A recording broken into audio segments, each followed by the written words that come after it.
Black Lagoon, and I guess what you could call its second season, Black Lagoon: The Second Barrage, had the very rare distinction of being the last anime series I ever watched on TV proper. It was G4 Tech TV, and if you will allow me to date myself even further, it was back when the channel actually played anime, and before it changed for the worse, but that's a video for another day. Now, I was a big fan of Black Lagoon, so I was super psyched when I heard that the show was getting a 5-episode OVA to continue the story of Revy, Rock, and all the other colorful psychos that make up the city of Roanoke. Now, here for once I actually have a pretty good reason for being late to the party. You see, that's because I really wanted to wait for the English dub, as I felt the performances of super talented voiceover actors like Brad Swaley and Marie Kendrinsky really do help elevate this show to something special.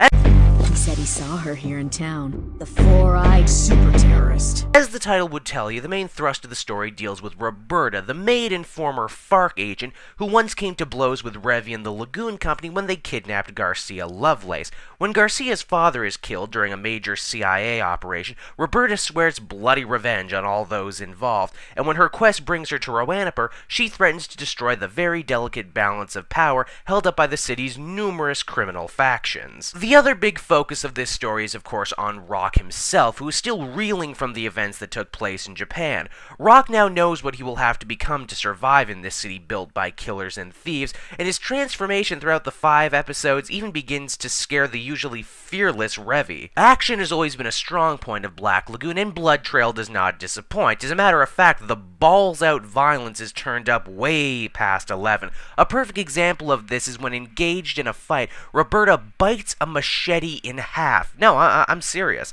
There's also some truly clever stuff at the end with muskets that I don't even want to spoil. You just have to see this to believe it. On the animation side of things, the show looks great, especially the extra detail given to everyone's weapons, be it Revy's trademark Berettas or all the other military hardware that the soldiers are packing. Seriously, if you're some kind of gun nut and you haven't watched Black Lagoon yet, what are you doing? The weapons in this show are so lovingly realized it borders on the pornographic sometimes. All the same music from the other Black Lagoon shows gets reused here, which I would complain about, but I do enjoy quite a few of the pieces, especially the one they use for the quiet, introspective moments. The piece I was not expecting, however, is how the show uses When Johnny Comes Marching Home to close out each individual episode of the OVA. Roberta's Blood Trail also expands the cast with some pretty enjoyable new characters like Fabiola and Lieutenant Shane, but perhaps the best thing this show does is really highlight how these new characters have a lot in common with the main cast. A lot of similar drives and demons in their closets. It's really good stuff.